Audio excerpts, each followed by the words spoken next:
Kita mulai ya, teman-teman semua. Bismillahirrahmanirrahim. Assalamualaikum warahmatullahi wabarakatuh. Waalaikumsalam warahmatullahi wabarakatuh. Ya, selamat siang menjelang sore. Ya, salam sejahtera untuk kita semua. Semoga teman-teman semua dalam keadaan sehat walafiat ya, untuk mengikuti perkuliahan di sore hari ini. Teman-teman semua, gitu ya, di sore hari ini kita akan membahas materi lanjutan terkait dengan AI yang sudah saya share di e-learning, dan ya, yaitu topiknya mengenai agen cerdas atau intelligent agent, ya, atau agen, gitu ya. Yang mana pembahasan ini menjadi boleh dibilang menjadi basic atau dasar dari sistem AI, ya. Secara umum itu ya basisnya adalah intelligent agent ini, gitu ya. Oke, saya akan memaparkan materi yang kurang lebih sama seperti yang sudah ada di e-learning, gitu kan ya. Nanti dengan penjelasan-penjelasan diikuti dengan tanya jawab atau diskusi, gitu kan ya. Nanti setelah diskusi di akhir sesi kita akan ada kuis ya, atau post test, gitu kan ya. Akan ada post test, tapi kali ini kita akan coba post testnya live, gitu kan ya. Insya Allah nanti kita akan gunakan quizzes untuk kita bisa live quiz, gitu kan ya. Cuman beberapa soal, jadi tidak banyak, tapi teman-teman mengerjakan secara live. Jadi mungkin pastikan bisa menyiapkan komputer atau perangkat HP, gitu kan ya, untuk nanti kita bisa mengerjakan quiz bersama-sama, ya. Mudah-mudahan sistem kuisisnya tidak ada masalah, gitu ya, dengan sekitar 100 peserta nanti. Baik, itu untuk hari ini, gitu ya. Saya akan share materinya. Sebentar, saya share.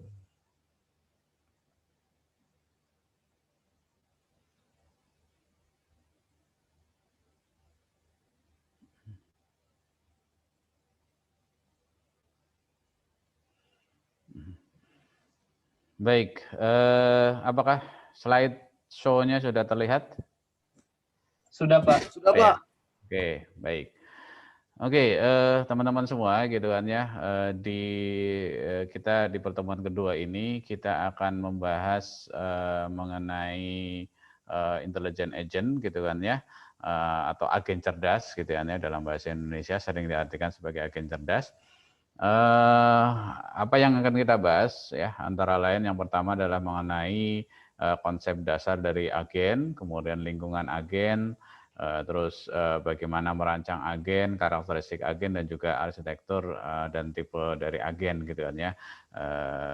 Kita mulai apa itu agen, gitu kan ya, atau agent, agen ya, sama saja.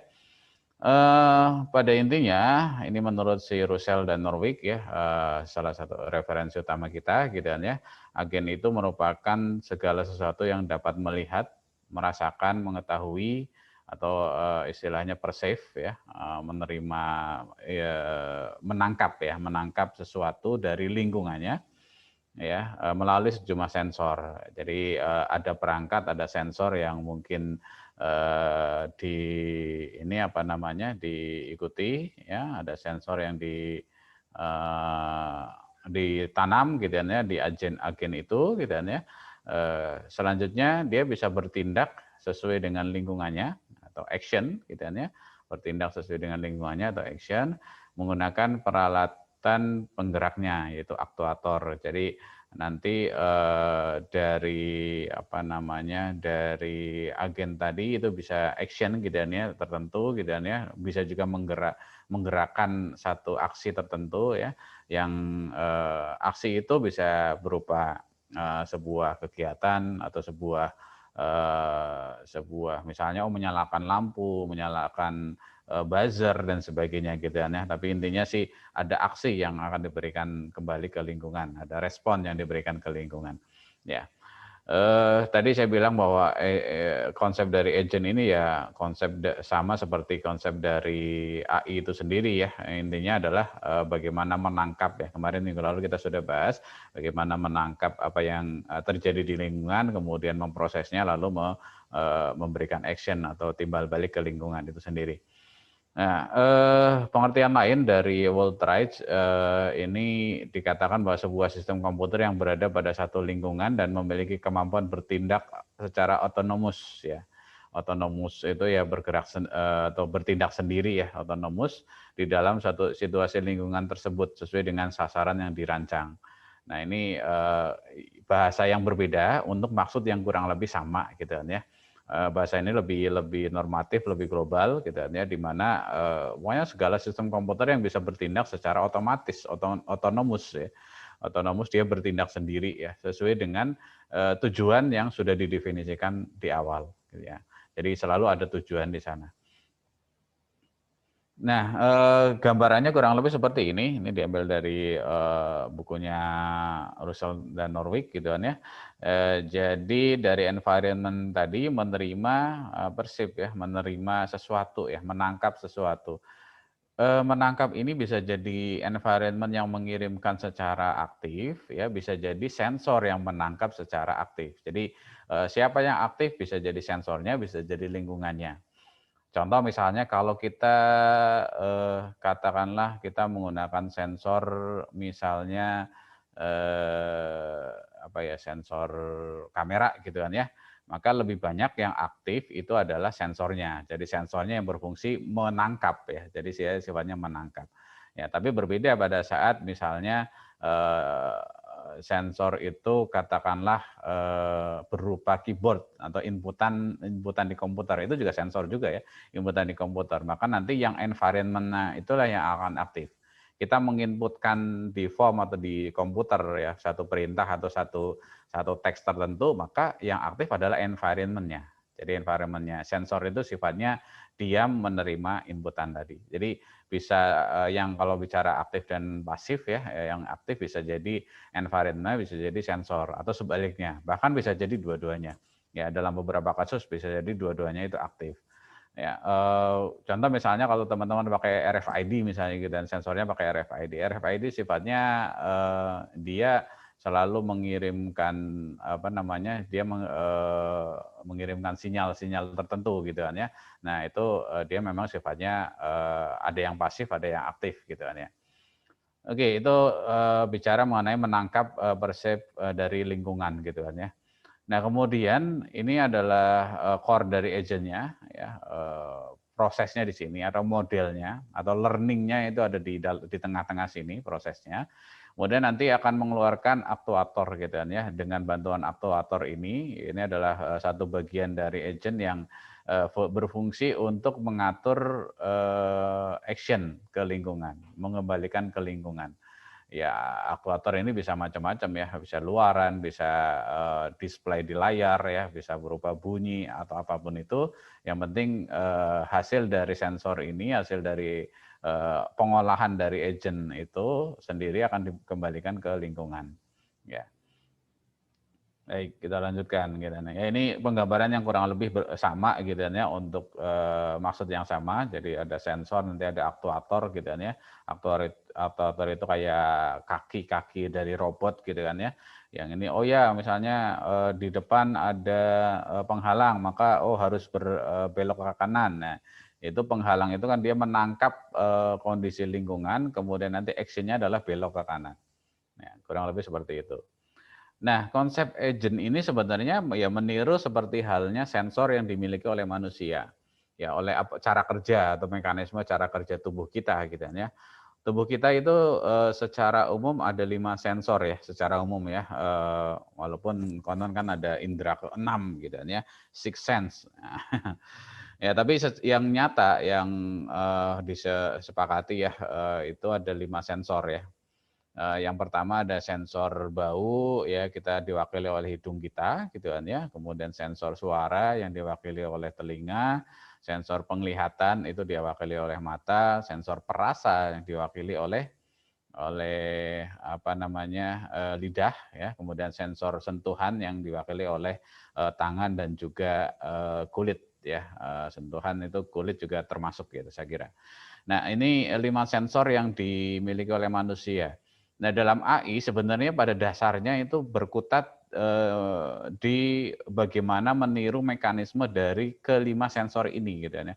Pada saat kelima sensor ini sudah bisa direplikasi ya, diimitasi lah, direplikasi oleh komputer, maka dan bisa bekerja secara bersama-sama tentunya gitu ya, maka itu bisa dikatakan AI itu sudah cukup baik lah, sudah mendekati sempurna gitu kan ya, mendekati seperti halnya manusia itu memproses ya. Tinggal nanti kekuatan otak dari komputer itu sendiri apakah nanti bisa sehebat manusia atau tidak gitu kan ya. Kita lihat satu persatu ya. Misalnya katakanlah sensor mata gini yang paling umum dan kita lihat secara nyata sudah diduplikasi dengan baik. Ya dalam bentuk apa? Kamera ya. Ya, kamera itu adalah duplikasi atau replikasi dari mata gitu kan ya. Dengan kamera kita bisa menangkap gambar, dengan kamera kita bisa menangkap satu kejadian tertentu gitu kan ya, seperti halnya mata kita menangkap itu semua. Ya, dengan CCTV kita juga bisa merekam itu dan menyimpan. Ya walaupun tentunya CCTV terbaik di dunia ini ya sistem tubuh kita gitu. Ya, kan nggak ada cerita kalau CCTV gitu kan ya, Anda panteng terus gitu kan ya selama katakanlah 24 jam, maka nanti dia akan makan space sekian giga. Ya, banyak gitu kan. Tentu akan besar tergantung dari kapasitas dan juga berapa resolusi gitu kan ya. Tapi dia pasti akan memakan space tadi gitu kan ya. Ya. Tapi hebatnya kalau manusia itu kan menangkap seluruh peristiwa yang terjadi di sekitarnya, artinya dia merekam gambar ya dan video lah gitu kan ya dengan mata kita masuk ke otak ya, itu nggak pernah penuh ya. Ya, penyimpanan itu nggak pernah penuh.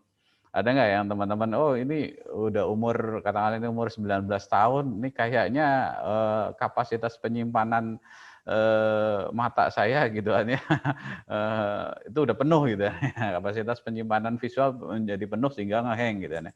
Nggak ada gitu kan ya. Itu yang mungkin belum terpecahkan gimana otak kita itu menyimpan informasi secara efektif. Ya. Karena kalau kita bisa perhatikan gitu kan ya, sebenarnya tidak semua informasi itu disimpan secara mungkin utuh gitu kan ya, nggak tahu lah gimana penyimpanannya gitu kan ya. Tapi kita tidak bisa mengingat seluruh kejadian yang kita alami dari kecil. Ya, tapi pada suatu saat ada trigger, ada mungkin semacam apa namanya, semacam ya memori tertentu, maka itu bisa dibangkitkan. Ya. Kita misalnya pada saat umur 4 tahun atau umur 5 tahun atau mungkin nggak usah jauh-jauh lah, SMP lah gitu ya. SMP mungkin kita tidak semua ingat apa yang terjadi pada saat kita sekolah di SMP. Tapi suatu saat kita ketemu dengan teman kita yang di SMP gitu kan, bisa jadi langsung ingat gitu kan ya, atau langsung teringat memori-memori dulu yang mungkin kejadian yang pada saat ini nggak keinget. Nah, itu kan berarti pasti ada penyimpanan tersimpan di otak kita yang begitu efektif sehingga itu bisa dibangkitkan sewaktu-waktu sesuai dengan triggernya tadi. Nah, ini secara sensor itu sudah bisa diwakili oleh kamera, tapi secara pemrosesan itu masih banyak kelemahan. Bahkan ada ilmunya sendiri ya, kalau nanti dibicara mengenai vision atau mata ini, nanti akan ada computer vision. Ini bagian dari AI yang memang membahas terkait dengan bagaimana pengolahan citra dan juga video gitu kan ya, yang inputan utamanya adalah kamera. Kemudian yang kedua suara, ya telinga. Ya saya kira telinga ini juga sudah cukup maju gitu kan ya, audio dan video ya bersama-sama itu sudah bisa membentuk apa namanya ibaratnya video conference seperti ini. Saya kira itu sudah sangat baik sekali. Kita bisa tangkap suara, ya kita bisa interpretasikan suara, bahkan bisa mendeteksi sesuatu dari suara itu gitu kan ya. Bahkan salah satu rekan saya itu ada yang meneliti ini apa namanya mengidentifikasi orang berdasarkan langkah kaki. Itu jadi pada saat di pengujiannya seseorang suruh berjalan, nanti siapa nih? Ya, jadi siapa berdasarkan langkah kaki dia, langkahnya berat, jarang-jarang atau bagaimana gitu, itu coba dideteksi ya. Jadi dari langkah kaki tadi kan, suara langkah kaki. Nah itu menarik juga penelitiannya. Lalu sentuhan mungkin ini bisa ya, saya kira sudah ada sensornya gitu kan ya, dengan berbagai macam sensor kita bisa mengenali benda itu kasar, halus segala macam, itu bisa. Kalau bau sudah ada belum? Sudah ada belum sensor bau? Ada yang pernah mendengar atau mungkin membaca mengenai sensor bau? Ada belum? Paling sensor gas, Pak. Sensor gas. Sensor gas itu dari komponennya kali ya, bukan dari baunya ya. Dari komponen gas itu sendiri, jadi seperti kepekatan dari atau komponen atau mungkin elemen dari gas itu sendiri gitu kan ya. Bau kayaknya enggak ya. Nah, pernah dengar namanya electronic noise enggak? Nah, mungkin nanti bisa cari ya, namanya electronic noise atau inus ya. Atau mungkin genus ya, yang kemarin kita sempat cerita di video kitanya genus kitanya yang diinisiasi oleh UGM itu kitanya itu berbasis electronic noise sebenarnya. Jadi dia yang ditangkap itu memang baunya. Ini sudah ada perangkat elektroniknya itu gitu kan ya. Walaupun mungkin secara produk gitu itu belum banyak ya, masih dalam ranah penelitian. Biasanya itu dipakai untuk penelitian ya, salah satunya tadi ya genus itu untuk mendeteksi COVID, kemudian aslinya itu salah satu kawan saya juga di UGM, dia fokus meneliti pernah meneliti mengenai kualitas tembakau ya. Tembakau itu kan dilihat kualitasnya bukan dari bentuknya, bukan dari warnanya, tapi dari baunya. Nah, selama ini kalau untuk melihat kualitas itu membutuhkan orang yang mencium kemudian katakanlah oh ya kualitasnya ini seperti ini, oh ini berarti kategori 1, ini kategori 2 dan seterusnya. Nah, itu ada electronic noise yang bisa memanfaatkan sinyal-sinyal dari bau tadi, kemudian bisa mengklasifikasikan atau bisa mendeteksi kualitas dari tembakau tadi gitu kan ya, tembakau atau daun tembakau. Ya, dan banyak kasus yang lain itu sudah banyak penelitiannya, ya hanya memang di industri mungkin belum terlalu banyak gitu kan ya, mengenai electronic noise ini gitu kan ya. Oke, kemudian perasa. Perasa ini juga ini salah satu komponen yang belum terlalu maju ya, selain tadi electronic noise gitu ya. Ini juga belum terlalu maju ya, belum banyak mungkin sensor yang bisa mendeteksi dan mengimplementasikan rasa itu dengan baik gitu. Kalau kedua ini sudah semaju penglihatan dan juga pendengaran, saya kira mungkin ada kemajuan cukup signifikan di bidang AI atau di bidang komputer lah secara umum gitu kan ya.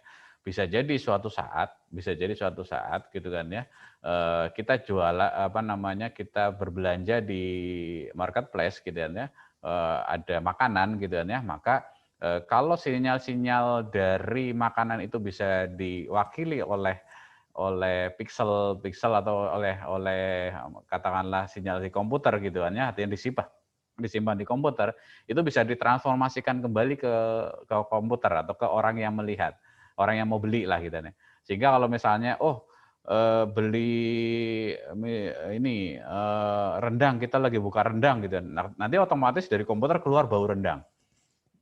Mungkin nggak seperti itu? Mungkin aja, Pak. Tidak ada yang tidak mungkin, Pak. Iya, tidak ada yang tidak mungkin ya, betul ya, saya sepakat ya, setuju ya. Jadi itu mungkin suatu saat akan terjadi. Ya, bahkan tadi rasa kita bisa mencicipi. Oke, kalau rasa itu bisa disimpan sebagai ya data-data di komputer gitu kan ya, nanti ditransformasikan kembali ke mungkin orang yang melihat dari jarak jauh gitu kan ya, melalui marketplace tadi gitu kan ya, bisa merasakan tuh gitu kan ya. Oh iya, apa namanya, sirup ini rasanya manis. Oh iya, apa namanya, rendang ini rasanya lezat dan sebagainya. Itu bisa dirasakan gitu kan ya, bisa ditransformasikan gitu kan ya. Saat ini mungkin kita bisa jadi belum ada gitu kan, tapi bisa jadi 5 tahun, 10 tahun lagi bisa jadi itu muncul. Sebagaimana 10 tahun yang lalu saya tidak bisa membayangkan bisa bertatap muka dengan orang seperti ini, ya, berinteraksi secara langsung. Ya, pada saat saya mungkin 10 tahun yang lalu itu masih udah ada komputer gitu ya, tapi dulu masih komunikasinya masih melalui email, melalui yang asinkronus lah gitu ya. Video conference nggak bisa kebayang dulu akan seperti ini gitu kan ya. Nah, sekarang sudah sangat maju sekali gitu kan ya, dan sudah sangat baik perkembangannya sehingga bisa bertatap muka ngajar secara online. Ya, kalau dilihat dari luar kelihatan saya ngomong sama komputer gitu kan, padahal saya ngomong sama orang lain gitu kan ya.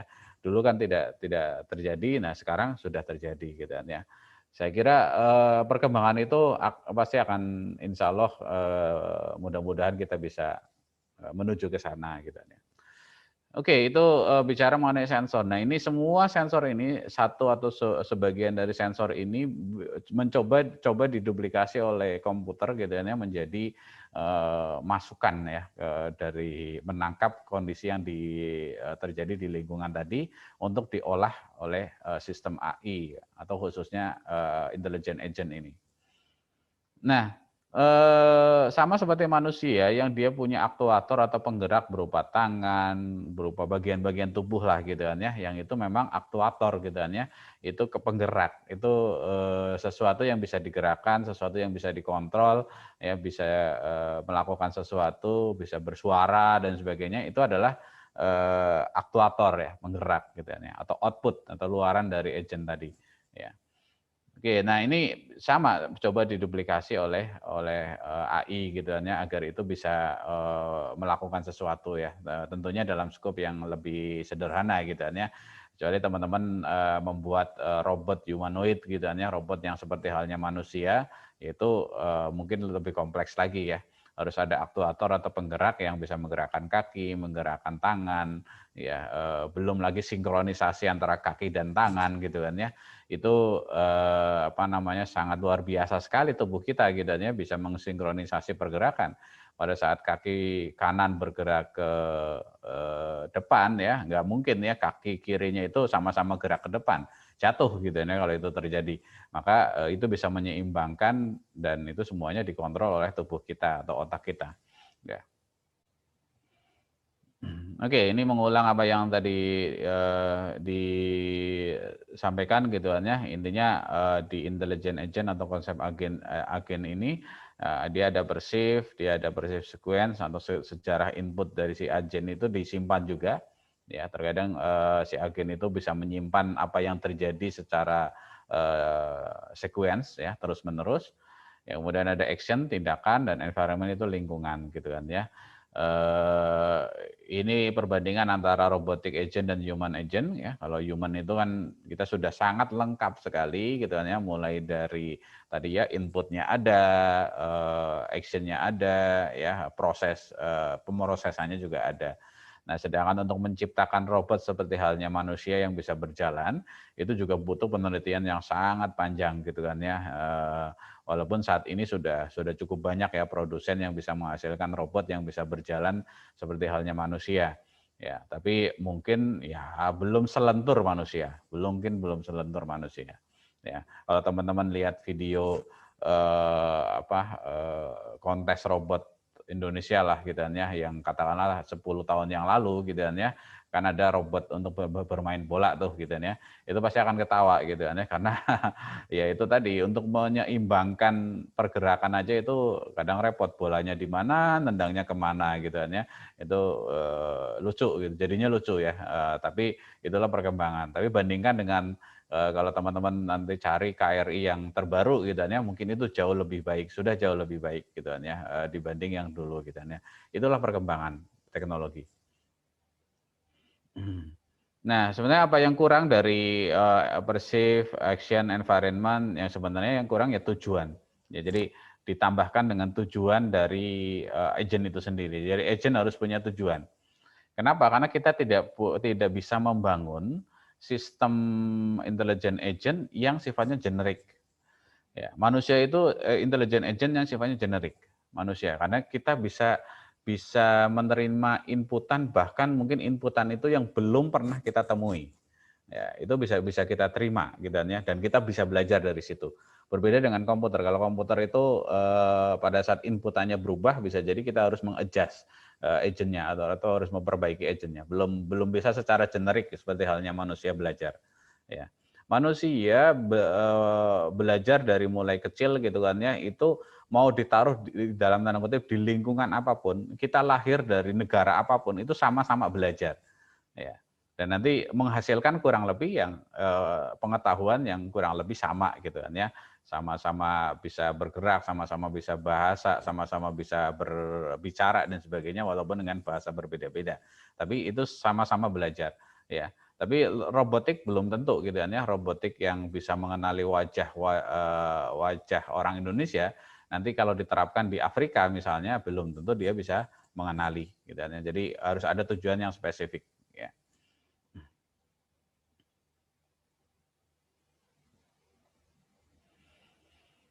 Oke, tadi perbandingannya. Nah, ini bentuknya ya. Agen itu bisa dalam bentuk robot, bisa dalam bentuk software gitu kan ya. Agen robot itu biasanya sensornya kamera, infrared dan sebagainya.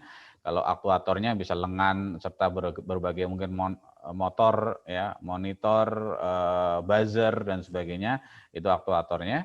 Kalau software itu ya bisa juga agen itu berupa software ya. Jadi antar muka UI-nya itu sebagai mungkin sensor ya, misalnya user ada formnya segala macam itu sensornya yang ditangkap melalui keyboard, kemudian penggeraknya ya nanti oh ya bisa output sesuatu. Nah, itu berarti outputnya. Jadi agen itu ternyata bukan cuman yang sifatnya tadi sensorik gitu kan ya, tapi dalam kaitannya dengan software itu juga bisa dianggap sebagai intelligent agent juga ya, selama nanti memenuhi karakteristiknya. Nanti di belakang ada karakteristik dari agent itu sendiri. Nah, agen cerdas ya sebenarnya kurang lebih sama, tinggal intinya yang cerdas dengan yang tidak cerdas itu bedanya cuma nanti di proses pembelajarannya atau learningnya. Ya kalau kita sebut agen cerdas ya nanti bisa belajar secara otonomus atau mandiri, ya sedangkan yang tidak cerdas ya dia hanya mengikuti rules, mengikuti aturan. Jadi if then else aja atau rules based gitu ya. Saya kira perbedaannya cuma di situ gitu ya. Nah, dalam kaitannya dengan agent, kita nanti pasti akan bicara mengenai performance measurement gitu kan ya, karena kaitannya dengan tujuan sebenarnya. Ya, kita harus mendefinisikan dulu tujuan dari agent itu apa.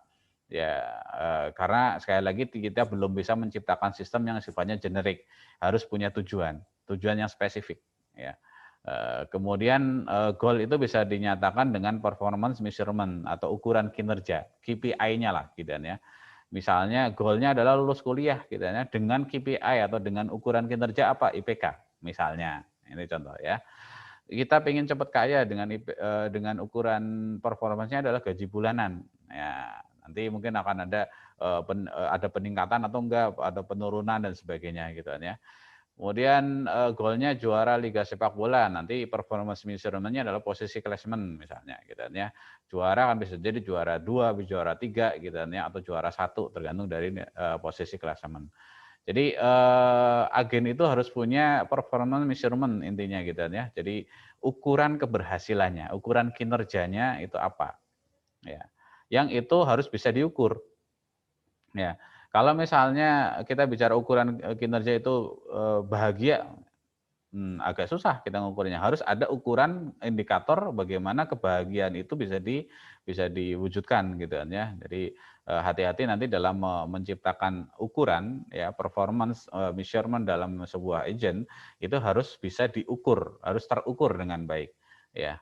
IPK, gaji bulanan, posisi klasemen kan itu bisa diukur ya. Tingkat kebahagiaan kalau itu sudah ada standar indikatornya mungkin itu bisa diukur ya. Tapi kalau misalnya ukuran agentnya adalah oh ya cepat kaya, nah itu ukuran cepatnya belum terdefinisi dengan baik ya. Oke, masih terkait dengan agent tadi gitu kan ya, rational agent gitu kan ya, suatu agent yang selalu bertindak memaksimalkan ukuran kinerja. Nah, ini salah satu sifat dari agent adalah dia berusaha untuk melakukan tindakan itu secara optimal. Yang kinerjanya dengan ukuran tadi ya, dengan ukuran yang sudah ditetapkan, maka dia mencari yang optimal ya. Berusaha untuk mencari yang optimal sehingga nanti hasilnya harapannya adalah optimal. Ya contohnya misalnya dalam permainan catur gitu kan ya, itu pada saat kita menciptakan komputer yang bisa melawan manusia untuk bermain catur gitu kan ya, maka komputer itu harus bisa menentukan langkah yang paling optimal dari sekian opsi atau dari sekian pilihan. Pada saat agent itu bertugas untuk mencari katakanlah misalnya jarak terdekat atau jarak yang paling optimal untuk menuju ke suatu kota gitu ya, maka dia harus mencari dari sekian pilihan jalur mana yang paling baik, mana yang tercepat. Ya, karena ukurannya cepat tadi gitu ya, mana yang tercepat. Nah, ya.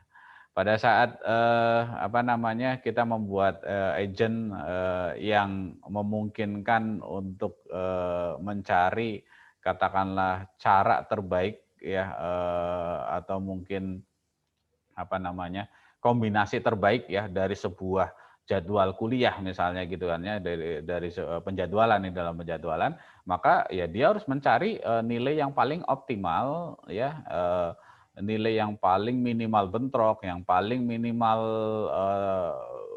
secara pembagiannya merata dan sebagainya sesuai dengan ukuran tadi gitu kan ya. Intinya cari yang optimal. Ya. Oke, jadi itu dikatakan bahwa agent itu bersifat rasional, artinya memang segala sesuatu atau tindakan itu selalu mencoba mencari yang optimal ya dari pengetahuan yang sudah ditangkap dari lingkungannya tentu. Oke, bicara mengenai agent tadi kita banyak membicarakan lingkungan gitu kan ya. Nah, lingkungan dari agent itu sendiri itu sebenarnya banyak ya.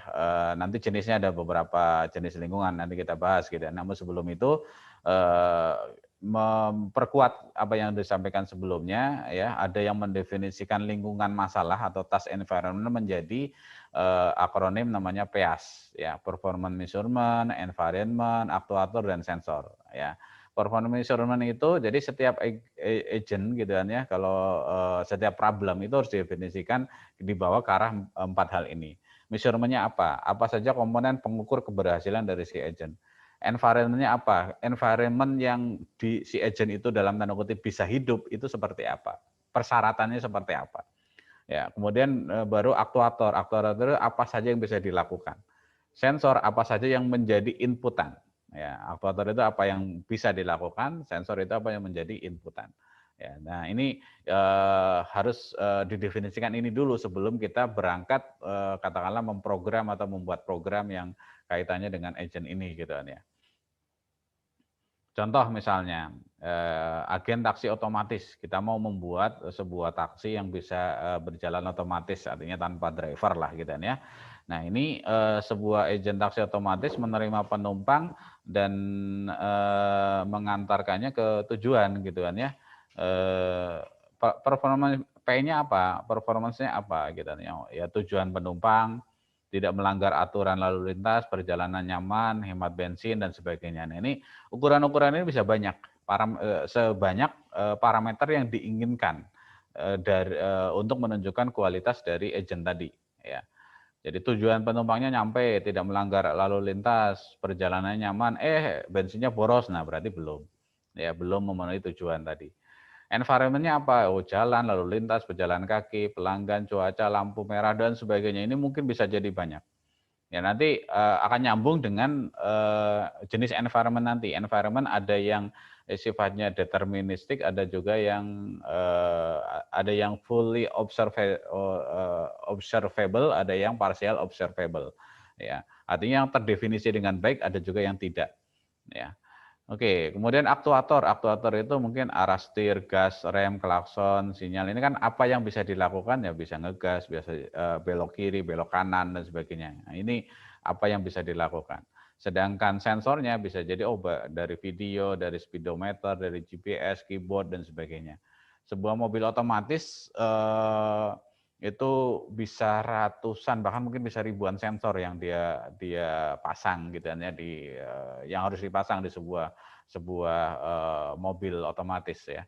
Bahkan ada yang bilang saya pernah baca ya satu modern cars itu belum tentu otomatis ya. Modern cars itu yang mobil keluaran terkini lah gitu ya. Itu untuk melihat atau mengontrol ya tekanan ban dan juga kondisi bahan bakar itu membutuhkan sekitar 200 sensor. Ya, begitu banyaknya gitu kan ya sensor yang diperlukan di sebuah mobil gitu kan ya. Nah, ini bisa banyak gitu kan ya. Oke, contoh lain misalnya medical diagnostic system gitu kan ya. Sistem diagnosis medis ya. Ini untuk mendiagnosis suatu pasien gitu kan ya, penyakit dari satu pasien.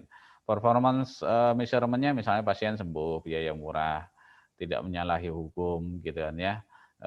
Environment-nya misalnya pasien, rumah sakit, suster, dokter gitu. Artinya sistem ini harus bisa berinteraksi dengan aktor-aktor ini ya. Ini adalah environment-nya.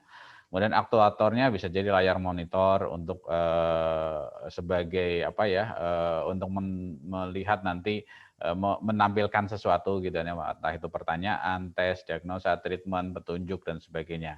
Yaitu aktuatornya. Sedangkan sensornya ya keyboard ya untuk memasukkan gejala-gejala penyakit, ya menginputkan jawaban pasien dan sebagainya. Ya, ini yang sifatnya sistem. Ya, ini bukan robot tapi sifatnya sistem gitu ya. Ini contohnya seperti ini gitu ya. Jadi aktuator dan sensornya sama ya. Komputer itu sendiri ya. Baik itu monitor maupun keyboard ya. Robot quality assurance ya di dalam pabrik gitu ya.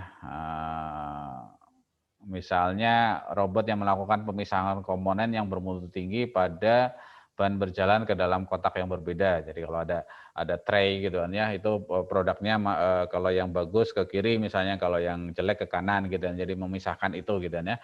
Nah, maka itu harus ada sistemnya yang bisa mendeteksi katakanlah barang ya, kondisi barang gitu kan ya, kemudian atau mungkin ukuran dari barang atau kualitas dari barang itu kan ada ukurannya, itu kalau yang berkualitas ke kiri, kalau tidak ke kanan dan sebagainya. Nah, ini penelitiannya juga bisa pakai computer vision ya, kamera misalnya gitu kan ya dipasang di atas, ya kalau ukuran barangnya tidak standar maka itu menjadi barang yang reject dan sebagainya. Performance measurement-nya apa gitu kan ya. Ya antara lain misalnya kalau dipandang dari sisi robot quality assurance ini gitu kan ya, itu persentase jumlah komponen yang diletakkan pada kotak yang benar gitu kan ya. Jadi berapa yang dideteksi dengan benar lah gampangnya begitu kan ya. Environment-nya adalah mungkin ban berjalan, komponen yang diuji, kotak, dan sebagainya gitu kan ya. Aktuatornya bisa gerak lengan atau tangan robot, kalau itu pakai robot gitu kan ya. Bisa yang baik diambil, yang jelek dipisahkan dan sebagainya. Atau bisa juga ya motor itu sendiri ya, yang kalau misalnya ada barang yang baik, maka nanti beloknya ke kiri, barang yang jelek beloknya ke kanan atau dan sebagainya. Sensornya apa? Ya bisa sensor fisik ya, misalnya sensor yang bisa katakanlah menghitung berat, kalau itu bicara berat gitu kan ya. Jadi pada saat barang itu melewati titik tertentu, dihitung beratnya tuh. Ya. Kalau beratnya standar, oke, berarti baik gitu kan ya. Beratnya tidak standar, berarti tidak baik dan sebagainya. Ya. Kemudian kamera bisa mendeteksi bentuknya. Bentuknya barangnya harusnya kotak. Ya, ternyata dia tidak kotak ya, agak lonjong. Nah, maka dianggap itu reject dan sebagainya. Ya, ini bisa macam-macam sih gitu kan ya, tapi ini kita bicara contoh saja. Oke, contoh yang lain interaktif English Tutor. Nah, ini misalnya kita membangun sebuah software untuk pembelajaran bahasa Inggris gitu. Ya, memberikan latihan Inggris secara interaktif ya. Performance-nya ya siswa bisa ya. Siswa itu bisa katakanlah bisa berhasil ya menguasai bahasa Inggris, environment-nya ya bisa siswa, bisa guru ya atau peserta gitu kan ya. Aktor-aktornya kalau itu sebuah sistem ya bisa jadi monitor ya, sensornya ya keyboard gitu kan ya. Nah, ini sama ya. Nilai skor maksimal, keyboard dan sebagainya ya. Kurang lebih seperti itu. Oke, sampai sini mungkin sambil saya minum dulu ada pertanyaan. Maaf Pak, mau izin bertanya. Boleh. Di slides yang tadi Bapak jelaskan itu tadi contoh pertama tuh ada autopilot yang di taksi otomatis itu Pak. Itu performance measure-nya ada perjalanan nyaman. Apakah itu boleh dimasukkan ke performance measure karena itu kan kadang nggak objektif Pak kriterianya. Apa dinilai dari beberapa orang kemudian diukur dalam misalnya skala 1 sampai 5 kemudian di rata-rata apakah itu bisa dikatakan objektif karena tadi kan sebelumnya contoh yang kebahagiaan itu kan agak relatif ya. Ya, Makasih, Pak. betul. Oke, terima kasih ya. Menarik gitu pertanyaannya bagus gitu kan ya. Artinya betul sekali gitu kan ya. Ukuran atau measurement-nya itu harus jelas. Jelas indikatornya artinya bisa diukur. Kalau kita bilang perjalanan nyaman gitu kan ya, itu memang sangat-sangat subjektif ya terhadap penumpang ya. Nah, ini sesuatu yang subjektif itu sebenarnya bisa dibawa ke arah objektif ya dengan cara apa gitu kan ya. Dengan cara misalnya mungkin pernah lihat ya biasanya di customer service atau di kasir atau di pelayanan publik lah gitu kan ya. Itu ada layar gitu kan ya. Kalau kita habis dilayani kita pencet apakah senyum ataukah sedih atau netral dan sebagainya gitulah gitu kan ya. Nah, ada icon-icon, nah itu bisa dipasang kan. Bisa dipasang di katakanlah ini taksi otomatis ini gitu kan ya. Nanti pada saat mau turun diminta untuk memencet itu gitu. Itu sebagai feedback apakah dia nyaman atau tidak. Nah, itu kan menjadi objektif. Pada saat misalnya penumpangnya kan tentu dia penumpang nggak mungkin lagi dia merasa nyaman kemudian dia pencetnya tidak nyaman gitu ya. Mungkin ada 1 2 orang iseng iya, tapi dengan banyaknya penumpang ya itu bisa berubah menjadi ya sesuatu yang lebih objektif atau lebih bisa terukur dengan baik. Intinya sih tadi ukurannya itu cara mengukurnya, indikatornya itu yang harus diperjelas. Ya, agar kita tahu bahwa mesin atau agen ini bisa apakah sudah sesuai dengan tujuan atau tidak. Ya, katakanlah misalnya tadi ukuran nyaman dengan cara tadi mengukur dari bukan kuesioner ya, dari feedback dari penumpang. Ya, misalnya katakanlah feedbacknya di atas 50% itu sudah dikatakan itu mencapai tujuan, maka agen itu akan mencoba untuk mencapai sebenarnya sudah berhasil gitu dari sisi perjalanan nyaman tadi. Tapi kalau misalnya itu masih kurang, berarti agen itu belum berhasil sehingga harus ditingkatkan mungkin performance-nya atau mungkin entah desainnya, entah mungkin apapun lah yang membuat penumpang itu menjadi nyaman gitu kan ya. Itu juga sangat relatif ya, ukuran ini juga sangat relatif tergantung dari sekali lagi kita ingin agen itu seberapa detail atau seberapa baik ya. Semakin banyak ukurannya tentu akan semakin banyak yang diukur dan mungkin mencapai tujuannya itu akan semakin sulit ya, tergantung dari prioritas kita tentunya. Itu sih kurang lebih. Baik, Pak. Jadi kalau akurasi ya masih tidak bisa 100% gitu ya Pak ya? Kalau untuk hitung itu. Betul. Ada biasanya ada threshold-nya lah gitu ya, artinya yang acceptable gitu kan. Karena kita perlu sadari gitu ya, kita dalam membuat membuat satu sistem atau satu apapun ya software gitu ya, tidak ada yang sempurna gitu. Pasti ada defect, pasti ada sekian persen yang mungkin ruang yang memungkinkan kita salah, pasti ada gitu kan ya. Bahkan ya pengembang sekelas Tesla atau sekelas mobil otonomus gitu kan ya, itu kan pernah terjadi kecelakaan sekali itu. Pada saat trial itu terjadi kecelakaan. Ya walaupun setelah diinvestigasi kecelakaan itu bukan karena software-nya, tapi karena manusianya. Ya, manusia yang di belakang kan dia otonomus, tapi masih ada setirnya. Ya, Tesla atau saya lupa lah yang apa namanya ya Tesla kalau nggak salah ya. Kalau nggak Tesla Waymo lah gitu saya lupa. Ya, intinya mobil otonomus masih ada setirnya, artinya penumpang bisa kontrol gitu ya, bisa kontrol secara manual, tapi bisa juga dibiarkan dia muter sendiri. Nah itu pernah terjadi defect kecelakaan karena mobilnya sudah mengeluarkan warning, tolong ganti ke mode manual lah, ini kurang lebih seperti itu karena ada sesuatu kejadian yang tidak bisa diatasi lah gitu ya. Tapi si penumpangnya tidak merespon itu gitu ya, sehingga terjadilah kecelakaan gitu ya. Nah, itu artinya pasti akan ada defect seperti itu. Nah, untuk itulah memang dibutuhkan penelitian yang berkelanjutan. Ya, apapun itu gitu kan ya, mau software, mau deteksi, mau perangkat gitu, itu harus terus-menerus kita lakukan peningkatan sehingga nanti berada pada area yang mungkin membuat kita ya lebih nyaman lah gitu kan ya. Dan tidak bisa dipungkiri software pasti ada kelemahannya gitu kan. Semuanya. Baik Pak, saya paham. Terima kasih Pak. Oke, terima kasih. Ada lagi teman-teman yang lain?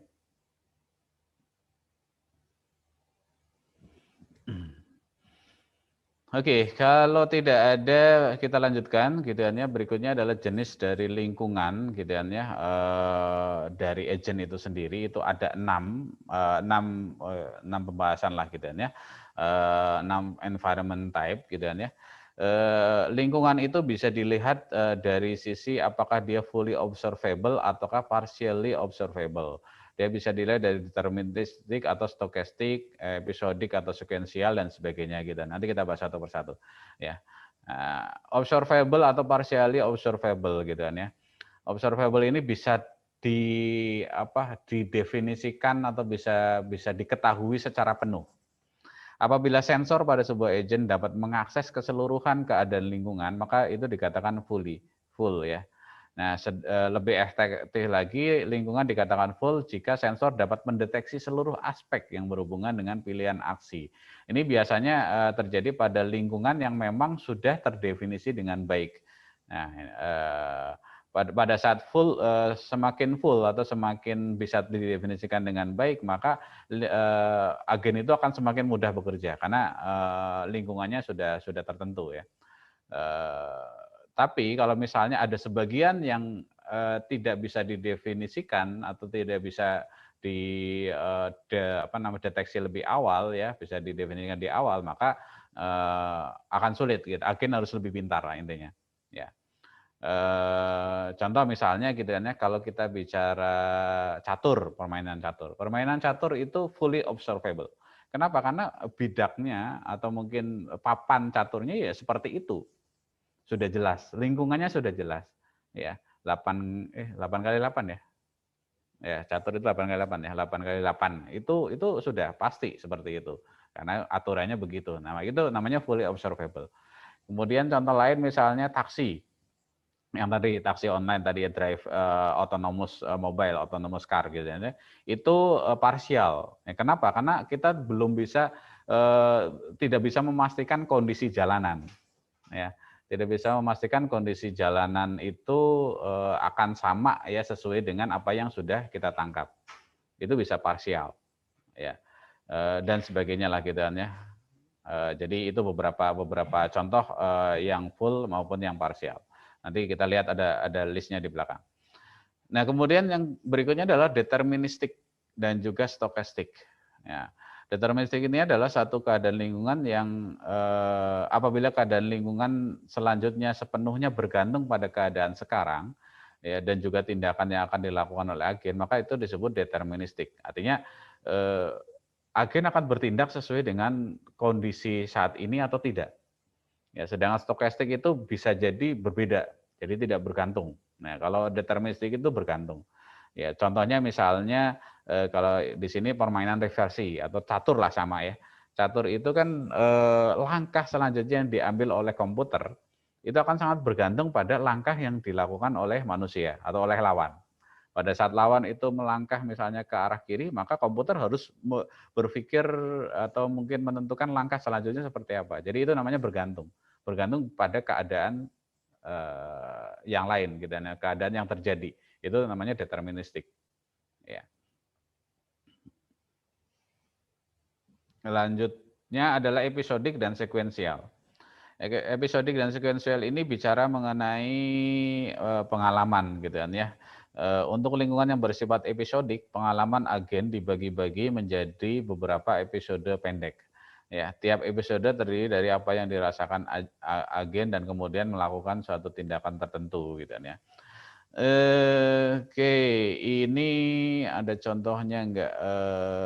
Sedangkan pada lingkungan sekuensial, tindakan saat sekarang dapat mempengaruhi tindakan selanjutnya. Ya tadi ya, kalau permainan catur, reversi itu bersifat sekuensial karena agen itu akan berpikir langkah selanjutnya setelah atau berdasarkan langkah-langkah yang terjadi sebelumnya gitu ya. Nanti saling bergantung antara langkah saat ini dengan langkah yang nanti. Bahkan mungkin di permainan game seperti itu gitu kan, reversi, Othello dan sebagainya gitu kan ya, catur gitu kan ya. Itu agen itu harus bisa memikirkan mungkin 2, 3, 4 langkah selanjutnya. Ya, jadi if-nya itu harus panjang gitu kan ya pada saat pemain nanti akan bergerak ke kiri. Nah, nanti apa yang harus dilakukan gitu kan ya. Nah, itu opsinya itu harus bisa di-list secara baik ya, didefinisi secara baik sehingga nanti bisa menentukan langkah yang terbaiknya gitu kan ya, sekuensial. Ya. Termasuk misalnya katakanlah driving di Google Maps misalnya gitu kan ya. Itu kan pada saat kita misalnya menuju ke satu tempat ternyata oh ya ada kecelakaan atau mungkin ada kemacetan, maka dia akan menyarankan untuk ke tempat yang lain gitu kan, akan menyarankan untuk ke jalur yang lain. Itu kan sifatnya memang sekuensial, apa yang akan terjadi, apa yang dilakukan itu sesuai dengan kondisi saat ini. Itu sekuensial. Kalau episodik tidak, ya episodik itu tidak saling bergantung satu dengan yang lain gitu ya. Antara apa yang akan dilakukan dengan kondisi saat ini itu tidak bergantung. Nah, selanjutnya jenis lingkungan bisa dilihat dari statik atau dinamis. Ya, kalau statik itu ya tadi sudah biasanya umumnya deterministik dan juga fully observable, karena memang lingkungannya itu sifatnya memang statis, ya, tidak memungkinkan ada perubahan. Seperti reversi ini bersifat statik karena memang lingkungan tidak berubah.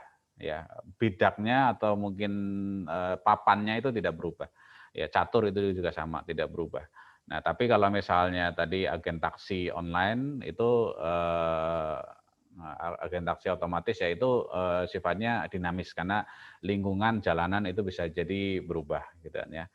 Kemudian kayak misalnya dalam diagnostic system gitu kan ya, itu kan bisa inputannya itu bisa dinamis gitu kan ya, lingkungan bisa dinamis. Apa yang terjadi di pasien bisa jadi dinamis. Itu bisa dianggap bahwa lingkungannya dinamik ya, tidak statis. Contoh kategori yang lain dari lingkungan adalah discrete dan continuous. Ya, catur itu bersifat discrete. Ya, karena langkah yang akan diambil terbatas, jadi sudah punya rules, ya, jadi tidak bisa sembarangan. Tapi kalau taksi itu bersifat continuous, ya, dia bisa tiba-tiba harus menambah kecepatan atau mengurangi kecepatan, bisa tiba-tiba bisa harus ke kiri, ke kanan, artinya tidak diskret, belum terdefinisi dengan baik. Reversi itu diskret karena memang sudah ada rules permainannya yang jelas. Tidak keluar dari hal itu. Oke, kemudian kita juga bisa lihat dari single agent maupun multi agent gitu kan ya. Kalau ibaratnya kalau misalnya kita membutuhkan beberapa agen sekaligus, maka itu bisa dianggap sebagai multi agent karena harus ada beberapa algoritma lah di sana gitu kan ya. Single agent itu itu agen pemecah permainan teka-teki silang berada pada lingkungan yang sifat single agent gitu ya. Nah, ini karena mungkin cuma satu ya, tapi kalau catur itu bisa jadi banyak gitu ya, karena memang kalau misalnya pemainnya ada 2 kan tentunya dia harus memikirkan bagaimana agent yang lain itu bisa saling bekerja atau berkomunikasi lah gitu ya. Kalau dalam prakteknya misalnya katakanlah kita mau membangun sistem rekomendasi secara otomatis untuk pemilihan tiket, misalnya tiket pesawat gitu ya. Itu bisa jadi ada beberapa agent yang katakanlah berkomunikasi dengan berbagai macam vendor, berbagai macam layanan pesawat gitu kan ya. Kemudian masing-masing mencari informasi gitu kan ya. Harga pesawat di sana berapa, di sini berapa. Nah, itu kemudian agent itu bisa berkomunikasi ya, kemudian bisa menentukan atau mengumpulkan data ya, lalu nanti bisa menyajikan data dalam satu layar misalnya gitu kan, yang menyimpan itu. Maka itu bisa dikatakan multi agent gitu kan ya, karena bertindaknya tidak cuma satu tapi bisa jadi banyak. Nah, ini contohnya tadi, beberapa contohnya, misalnya catur ya dengan ada waktu di sana, maka secara observable itu full ya, karena dia bidaknya sudah tertentu. Dia multi agent, kemudian deterministik karena sudah jelas gitu ya, lingkungannya sudah bisa didefinisikan dengan baik, sekuensial karena langkah sekarang akan mempengaruhi langkah selanjutnya. Statik, semi statik dia dibilang gitu ya, ya ini apa namanya, kalau saya bilang kalau catur ya, catur aja itu sebenarnya statik gitu kan ya, karena memang lingkungan apa namanya, langkahnya itu sudah statik, tapi di sini dibilang chess with a clock gitu kan. Saya nggak tahu nih definisi chess with a clock ini apakah ada parameter lain ya. Kalau parameter yang lain mempengaruhi mungkin bisa jadi semi statik. Ya, kemudian discrete ya. Discrete-nya dia termasuk ke discrete dan seterusnya. Ini ada beberapa contoh, silakan bisa sebagai gambaran gitu ya, bagaimana menentukan lingkungan dari agent itu sendiri. Oke, sampai sini ada pertanyaan?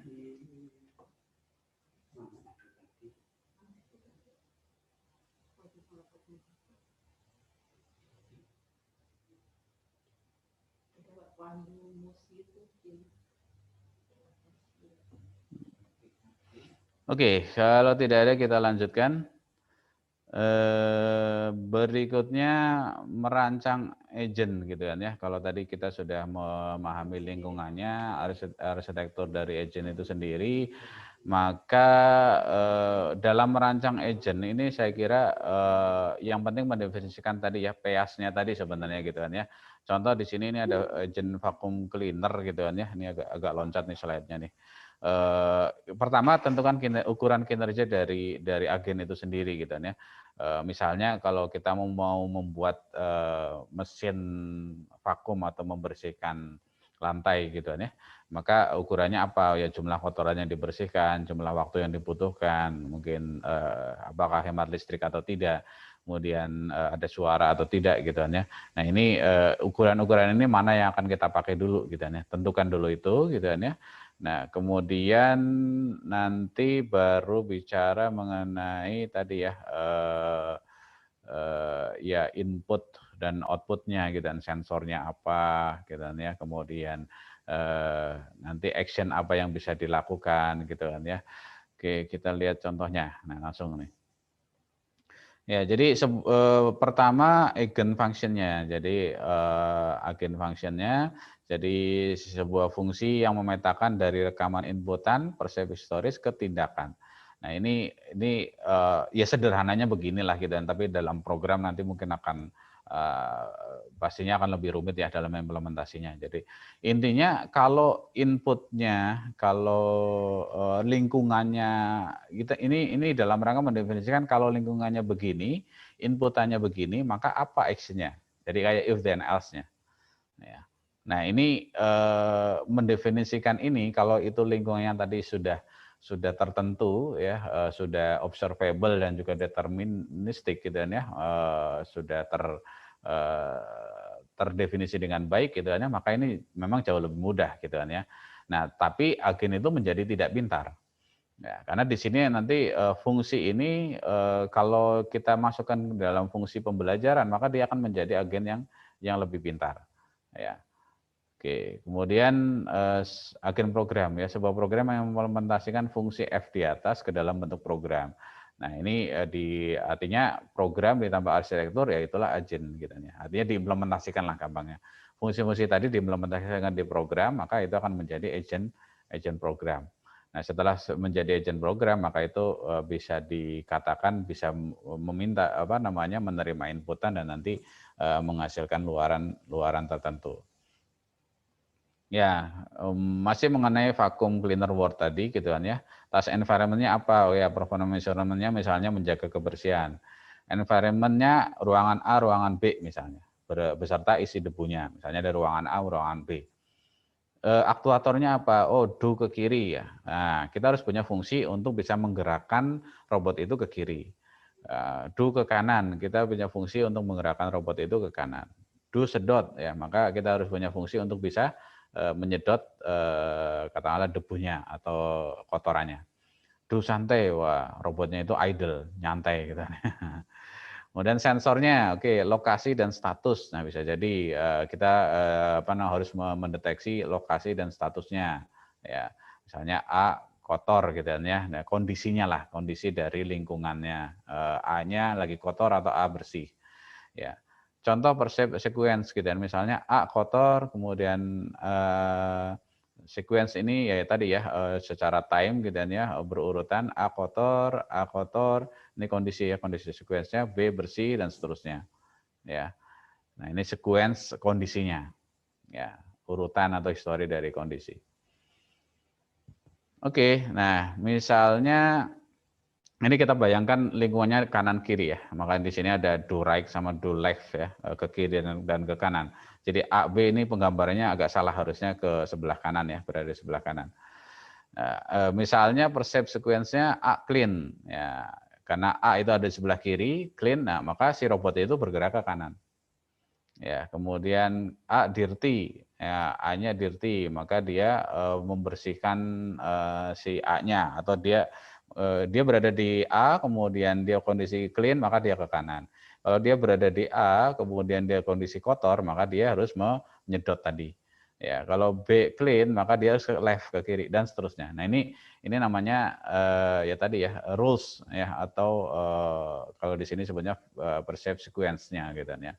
Oke, kalau misalnya A clean, kemudian sequence-nya A clean, maka ya ke kanan tadi ya. A clean, A dirty, maka ya bersihin gitu ya. Nah, ini sequence-nya. Oke, ini ada dua cara pandang di sini yang disajikan sebagai contoh gitu ya, agen rajin dan nanti ada agen malas. Ya, ini kalau misalnya lingkungan itu kondisi kotor maka sedot. Ya, kalau A bersih maka ke kanan, B bersih maka ke kiri tadi ya. Nah, ini jika statusnya kotor maka dia melakukan penyedotan, else jika status lokasi A maka dia ke kanan, kalau lokasi A-nya itu sudah bersih maka dia ke kiri ke kanan, kalau lokasi B-nya yang sudah bersih maka ke kiri dan seterusnya. Nah, ini hanya penggambaran contoh aja. Nah, kemudian kalau yang agen malas ini ada kondisi nyantai. Nah, si idle lah gitu ya. Kalau misalnya ada status kotornya itu katakanlah tidak terlalu kotor gitu ya. Jadi dia ada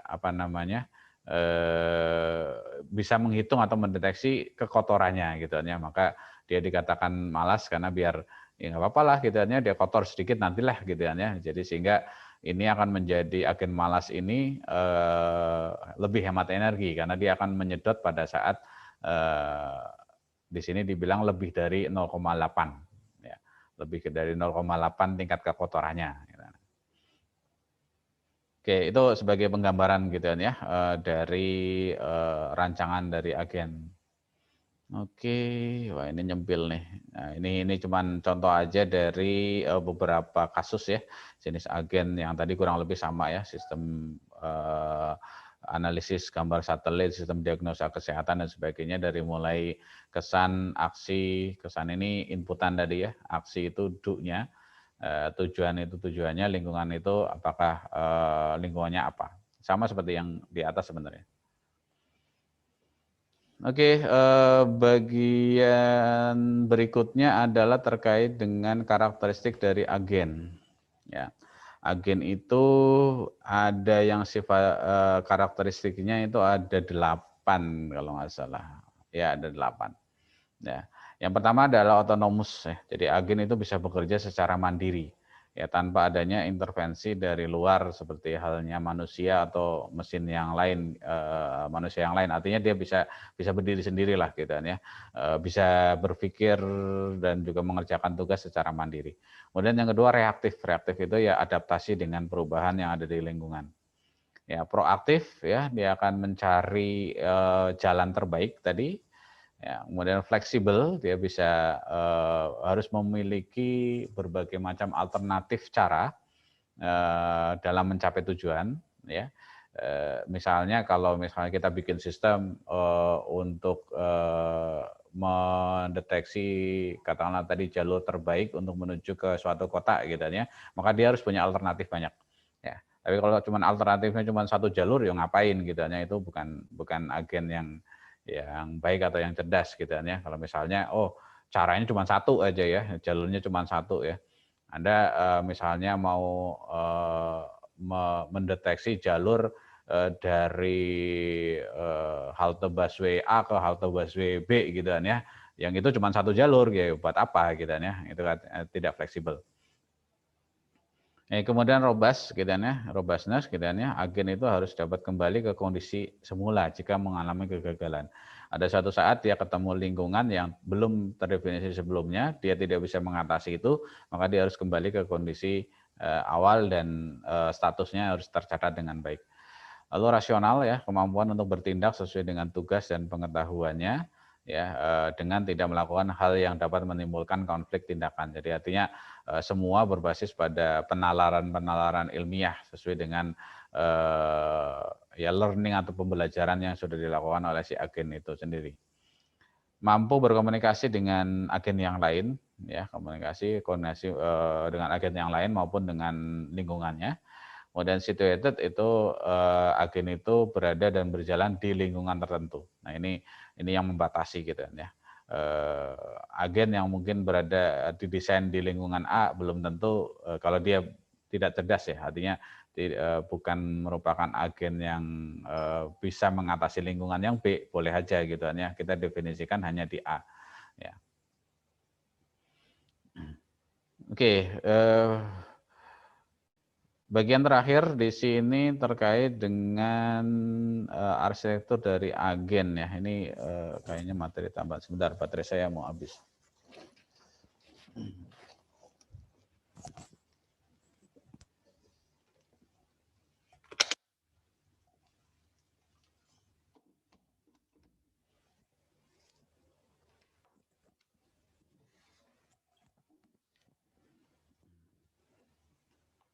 Oke, berikutnya adalah arsitektur dari agen ya. Ini ada yang sifatnya black box gitu ya. Ini konsep black box itu agen menerima masukan dari luar lalu memprosesnya sehingga dihasilkan keluaran ya. Prosesnya nggak peduli di dalamnya gitu. Jadi sifatnya memang black box gitu. Nah, ada yang BDI ya, belief, desire, intention, agent. Ini artinya ya ada peran serta dari luar gitu kan ya, yang akan mempengaruhi proses dari agen itu sendiri ya. Kebanyakan kalau misalnya yang simple yang diimplementasikan kalau sudah dalam bentuk produk ya ini ya, artinya kita nggak tahu ya proses yang terjadi di misalnya katakanlah mesin motor gitu kan ya, kita nggak tahu di dalamnya gitu kan ya, tapi yang penting inputan outputnya jelas ya, inputannya berupa bahan bakar, nanti outputnya berupa mungkin dia menggerakkan roda atau menggerakkan sesuatu gitu kan ya. Jadi kebanyakan kalau sudah dalam bentuk produk ya dia sifatnya memang black box gitu kan ya. Tapi ada kalanya kita bisa menciptakan satu agent yang nanti bisa dikonfigurasi ya. Bisa dikonfigurasi sesuai dengan ketentuan dan juga kehendak dari yang menggunakan agent itu sendiri. Ini contoh penelitian gitu ya, tahun 2019, ini mungkin nanti bisa dilihat, tahun 2009, ya, mengenai monitoring stok perusahaan gitu. Mungkin nanti bisa dilihat bagaimana ya mungkin ini gambaran dari penelitian ya terkait dengan agen cerdas. Oke, tipe-tipe agent itu ada yang sifatnya simple, ada yang nanti yang paling canggih itu adalah learning agent gitu ya. Yang simple itu sifatnya cuman if then else ya. Jadi agent yang paling sederhana karena hanya menerapkan teknik kondisi aksi. Kondisi aksi itu if then. Ya, jika terjadi suatu kondisi maka apa yang dilakukan? If ini apa? If ini apa? Ya, jadi hanya jika maka. Ya, contohnya misalnya agen mengendara taksi diberikan kondisi jika mobil di depan melakukan pengereman, maka agen akan melakukan pengereman. Nah, itu if, ya, if then else. Nah, menentukan if then else-nya itu yang mungkin panjang gitu ya. Jadi semakin banyak if then else-nya maka semakin kompleks. Ya. Jadi hanya berdasarkan sensor itu kalau keadaan dunia sekarang maka ini ya apa yang terjadi dari sensor misalnya, kemudian aksi apa yang diberikan, tanya ke kondisi aksi ini. Nah masalahnya adalah kondisi aksi ini kalau di sini nggak ada, nah dia bingung ya, dia bingung gitu ya apa yang harus dilakukan ya. Biasanya akan terjadi idle gitu kan ya, atau mungkin ada kondisi yang sifatnya global yang nanti harus dilakukan ya. Kalau di sistem diagnosis misalnya katakanlah dikatakan penyakit tidak terdefinisi, nah itu misalnya begitu ya, atau tindakan tidak dapat didefinisikan misalnya gitu. Ya, jadi if then else itu terbatas pada kondisi yang sudah didefinisikan di sini. Itu yang sederhana. Lalu kemudian ada yang model base. Nah ini model base itu ya sebenarnya sama seperti if then else, hanya modelnya itu sudah dibangun berdasarkan mungkin pembelajaran tertentu. Ya, contoh kalau misalnya di sini kondisi aksinya itu dibangun berdasarkan learning atau pembelajaran yang lampau ya, yang memang dibangun untuk model tertentu ya, maka ini bisa menjadi model base gitu ya. Kalau nanti teman-teman belajar mengenai algoritma decision tree gitu ya, itu adalah mencoba membangun model if then else dari pembelajaran data-data sebelumnya. Jadi if then else itu dibangunnya berdasarkan data, ya. Jadi bukan berdasarkan supervisi dari manusia, tapi dari data, gitu ya. Dia membangun if then else. Nah itu menjadi model base. Misalnya pada kasus agen pengendara taksi, agen tersebut hanya dapat menerima persip dari mobil dengan model terbaru saja misalnya gitu ya. Jika ada mobil yang model lama, agen tersebut tidak dapat menerima. Nah ini beda model, nanti ya mungkin agen itu tidak bisa bekerja. Jadi memang basisnya pada model atau metode yang sudah didefinisikan sebelumnya. Ya. Jadi ini ya, ini gambarannya sensor keadaan sekarang. Nah dia ngelihat dulu di sini keadaannya itu bagaimana, kemudian apa akibat dari aksi saya. Jadi sudah ada semacam pembelajaran atau tadi ya model yang diacu ya sebelum nanti akan menentukan aksinya. Nah, selanjutnya adalah goal base. Ya, goal base ini pengetahuan agen akan keseluruhan keadaan pada lingkungan tidak selalu cukup ya. Nah, ini suatu agen tertentu harus memberikan informasi tentang tujuan yang merupakan keadaan yang ingin dicapai oleh agen. Ya. Nah, apa penggambarannya kita coba lihat. Nah, ini ada satu bagian tambahan gitu kan ya, di mana di sini tidak hanya melihat keadaan saat ini, tapi juga apa yang terjadi bila aksi A diberikan. Jadi berdasarkan tujuan tadi nanti akan mengukur gitu kan ya, akan mengukur kalau A diberikan hasilnya bagaimana sesuai dengan ukuran performa tadi tentunya. Ya. Jadi saat satu action itu diberikan nanti hasilnya bagaimana. Nah, ini seperti di permainan kebanyakan. Ya. Permainan catur gitu ya, atau mungkin Othello atau reversi dan sebagainya. Kan tujuan agen utama itu adalah menang. Nah, sehingga pada saat langkah itu ditempuh, maka dia akan ngetes apakah langkah itu mendekati kemenangan atau tidak.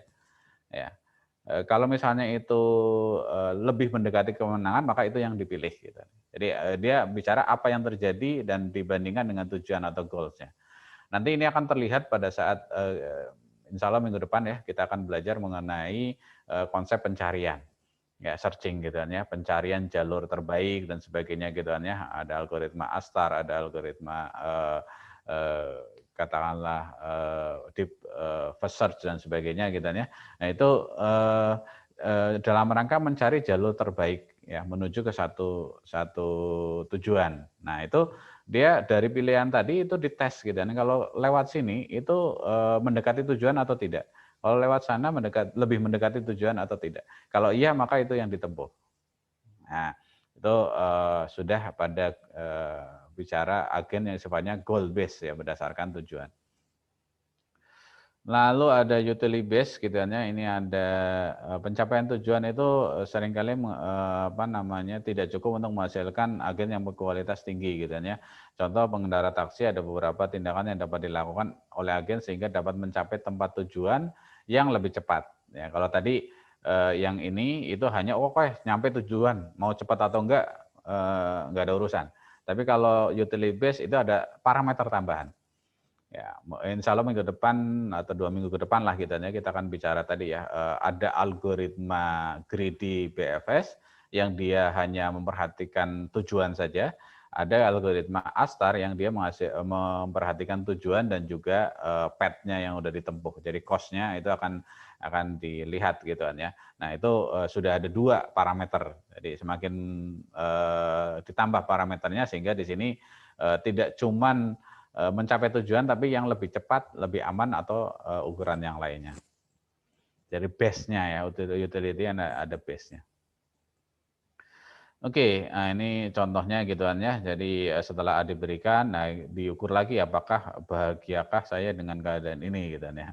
Nah, ini ada utility, ada yang mempengaruhi lagi gitu kan ya. Tidak cuma mencapai tujuan tapi ada ukuran yang lain.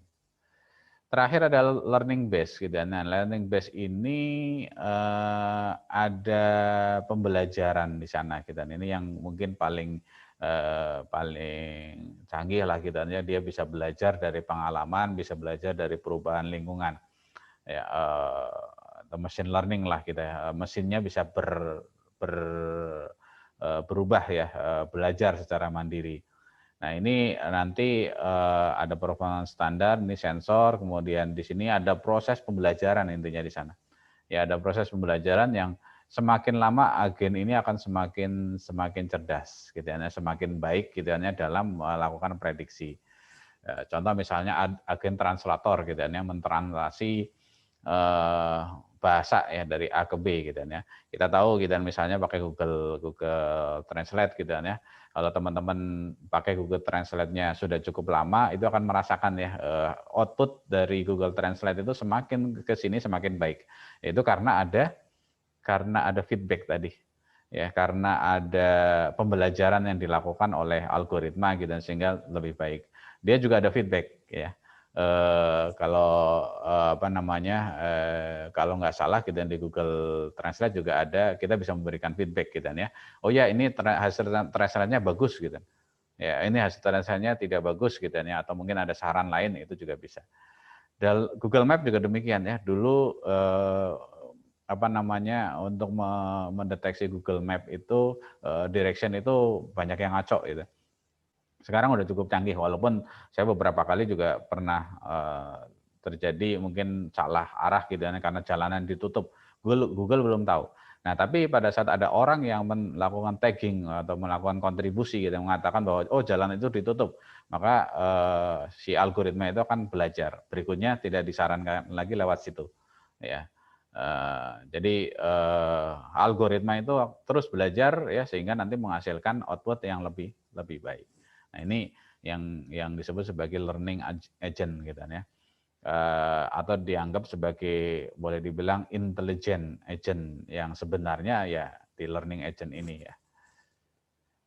Oke, baik itu kurang lebih materi hari ini ya.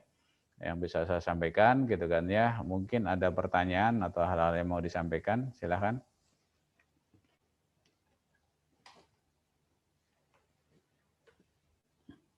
Sambil saya cek chattingnya ini rame bener, ada apa nih?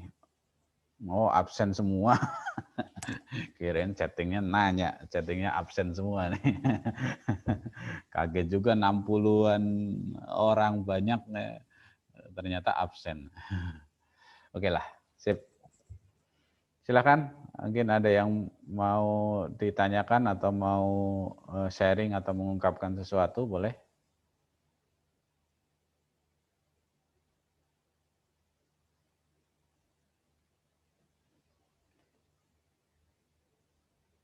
Pak, saya mau nanya, Pak. Boleh. Sebenarnya udah ada belum sih, Pak, robot yang punya perasaan, Pak? Robot yang punya perasaan. Oke. Atau yang lain dulu, ada yang mungkin mau memberikan pendapat, adakah robot yang sudah punya perasaan?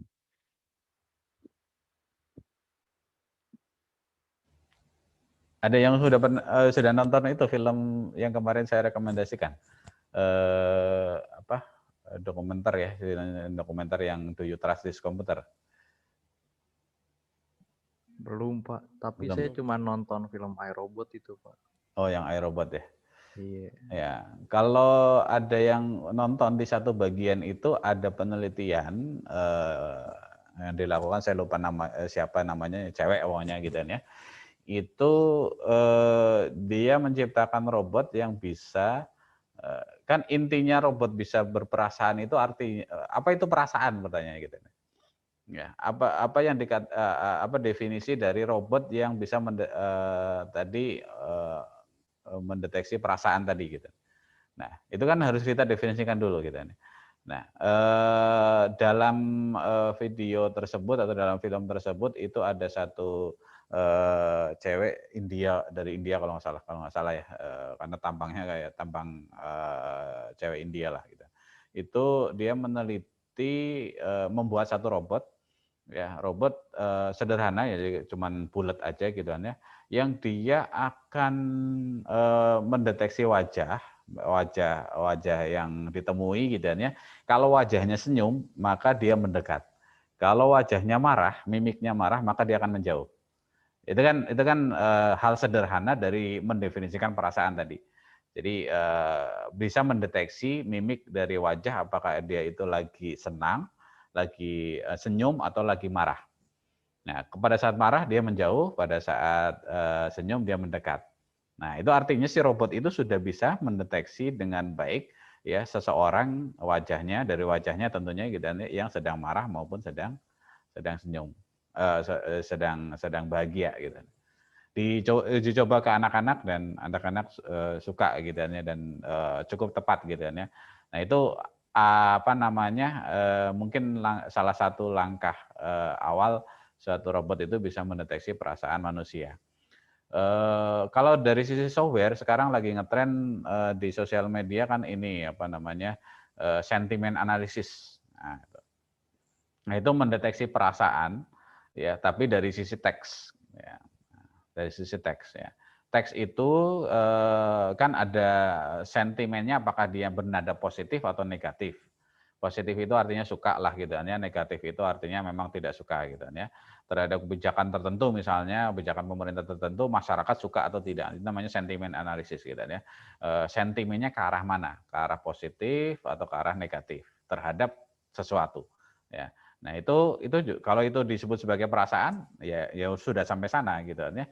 Tapi kalau itu disebut sebagai perasaan, apakah kita katakanlah perasaannya mungkin lagi sedih, kemudian apakah sedihnya ini benar sedih atau mungkin hanya acting. Nah, itu Itu mungkin belum sampai jauh ke sana ya gitu ya, belum sampai ke sana. Ya. Tapi yang bisa dideteksi adalah yang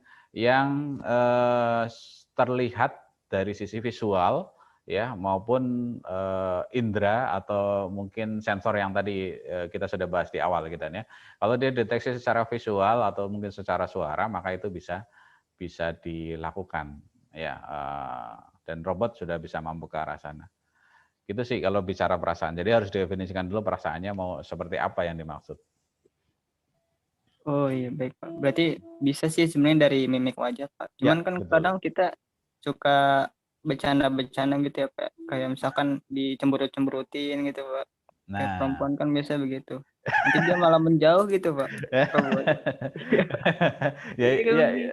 ya, Karena ya, emang ada yang dasarnya itu emang begitu Pak mukanya. dasarnya memang mukanya begitu ya. Emang ada yang mukanya memang defaultnya sedih gitu ya. Begitu Pak.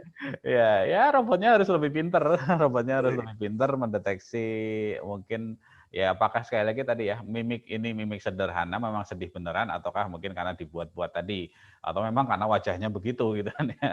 Ya saya yakin semakin ke depan algoritma itu akan semakin baik dan semakin bisa mendeteksi wajah itu dengan mungkin tadi ya mimik wajah dengan lebih baik.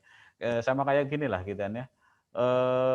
Deteksi wajah katakanlah beberapa tahun yang lalu gitu kan ya itu banyak errornya gitu ya pada saat ini kan sempat ngetren ini ya umur ya dari wajah deteksi umurnya gitu kan ya.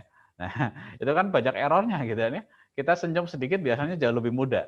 Tapi kan pada saat kita agak cemberut itu cenderung umurnya terdeteksi lebih tua. Nah itu contoh lah gitu tadi gitu ya. Jadi terkadang kalau kita sekali lagi kalau hanya mengandalkan satu fitur atau satu sensor itu bisa jadi terkadang akurasinya rendah. Nah, kalau hanya visual saja, maka harus didukung oleh yang lain gitu kan ya. Harusnya ada beberapa fitur atau beberapa masukan sensor yang mungkin bisa ditambah ya. Sensor ini bisa jadi fitur atau inputan atau apapun gitu ya. Nah, tidak cuman wajahnya, mungkin bisa jadi katakanlah bagaimana matanya, bagaimana bibirnya, bagaimana mungkin gesturnya, gestur tubuhnya segala macam. Tapi effortnya adalah pada saat kita menambah fitur, menambah masukan, maka akan menambah komputasi. Ya, itu yang menjadi problem gitu ya. Komputasi akan bertambah tentu akan lebih lama. Nah, maka terkadang peneliti itu harus bisa menemukan threshold gitu ya, titik keseimbangan. Ya, ini algoritmanya itu akurat tapi lama, ya, tapi ada algoritma yang cepat tapi tidak terlalu akurat. Nah, titiknya di mana gitu ya. Harus mengakuratkan yang tidak akurat, tapi pada titik tertentu itu harus berhenti agar tidak lama gitu ya. Nah, jadi itu sih. Ya berkembang terus lah gitu kan riset. Amin. Ya terima kasih Pak. Ya sama-sama. Oke, ada pertanyaan lagi?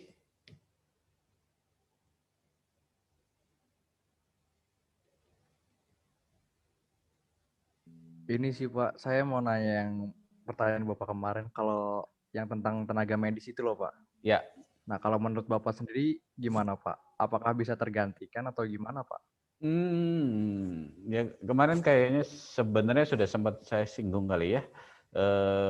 Kalau peran dokter secara keseluruhan ya mungkin kalau mau tergantikan secara penuh membutuhkan waktu yang cukup lama. Ya, karena apa? Karena keilmuan seorang dokter itu tidak hanya dilihat dari ibaratnya if then else, kalau penyakit ini akan seperti ini, itu tidak gitu kan ya. Tapi keilmuan itu melibatkan tadi yang disebut di teman Anda gitu di awal adalah perasaan. Ada sisi perasaan, ada sisi yang manusiawinya gitu yang berperan di sana gitu kan. Sehingga peran dokter itu tetap diperlukan. Seperti halnya sebenarnya peran dari guru dosen ya sekarang gini, apa namanya, sebenarnya semua pengetahuan mungkin bisa menyebutkan pengetahuan apa atau ilmu apa yang tidak ada di YouTube atau yang tidak ada di Google? Kayaknya sekarang itu udah ada semua deh, Pak. Semuanya ada Iya, gitu udah ya. ada di internet, iya. Iya, di internet semuanya ada. Semuanya sudah ada, sudah tersedia. Ya, kita mau belajar ya yang kita pelajari hari ini, agent Anda search di internet pasti ada. Ya, Iya, Pak. iya Ada pasti semua. ada. Ada semua gitu kan ya. Mau mempelajari AI, bahkan mau mempelajari bagaimana bikin bom itu pun ada gitu kan. Kemauannya aja, Pak. Kadang Iya, gitu. betul gitu kan ya. Tapi kok teman-teman masih maunya kuliah? Itu sih, Pak. Iya. Kan sudah ada semua di internet. Iya juga sih. Gelar Pak, gelar. Cari Oh, gelar, Pak. Gelar, iya Cari gelar. Oke. Nah, pertanyaan sebaliknya gitu kan ya, nyari gelar. Pada akhirnya sekarang kan beberapa perusahaan tidak nanya gelar. Google pun sudah klaim gitu bahwa dia yang masuk ke dia itu bukan dari gelar, tapi dari skill. Ya, beberapa perusahaan, HRD perusahaan juga sekarang sudah gelar itu hanya sebagai screening awal. Pada akhirnya nanti gelar itu tidak boleh dibilang nomor sekian lah gitu ya. Tapi itu mungkin tahun berapa gitu ya. Nggak tahu. Tapi intinya sih sebenarnya pengetahuan itu sudah bisa diperoleh di internet secara penuh, apalagi zaman sekarang gitu. Tapi kita masih membutuhkan peran dari seorang guru, seorang dosen gitu kan ya. Karena atau seorang pengajar gitu kan ya. Karena apa? Karena guru sekarang perannya bukan lagi katakanlah sebagai sumber pengetahuan ya, tapi ngajarin kita bagaimana caranya belajar ya. Atau gampangnya menunjukkan jalan yang benar untuk belajar.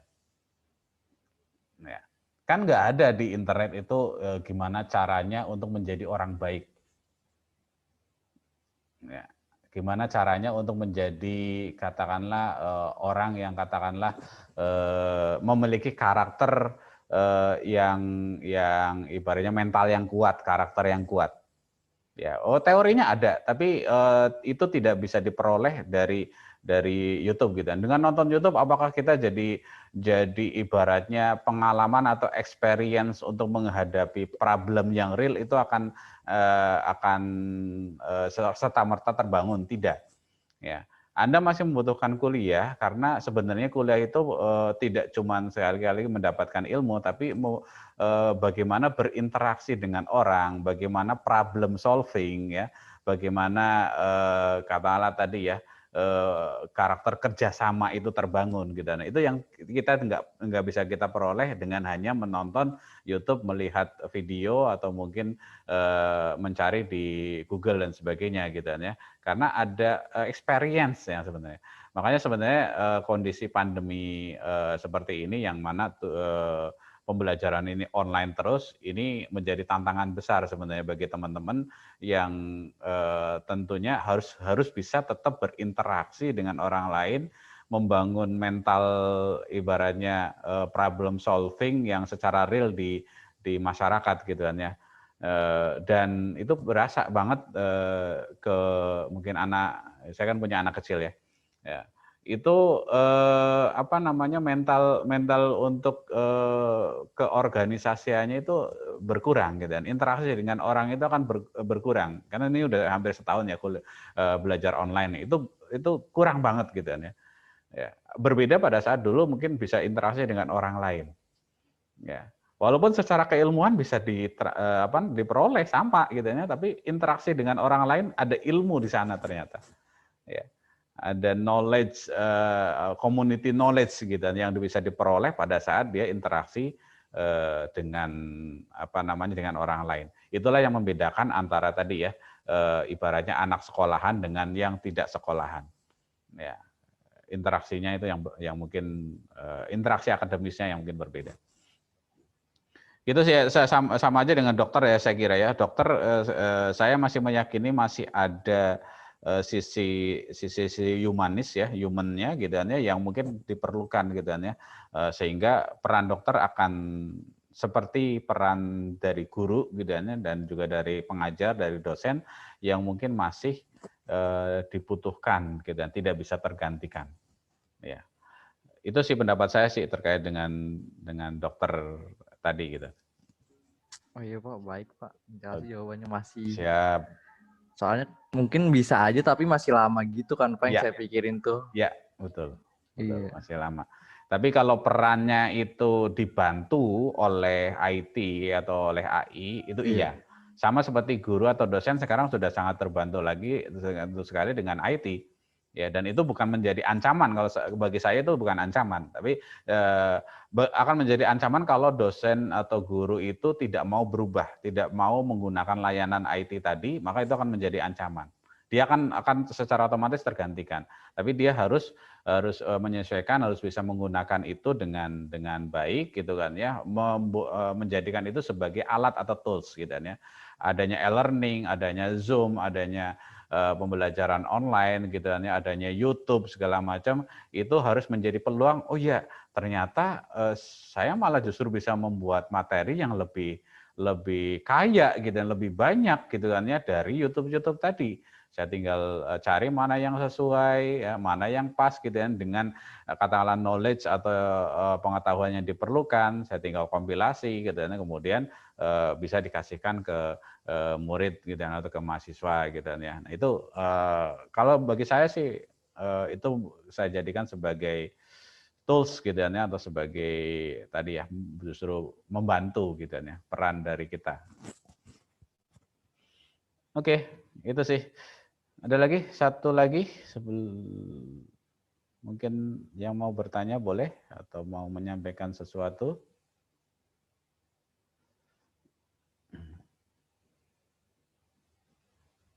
Cukup sih Pak itu.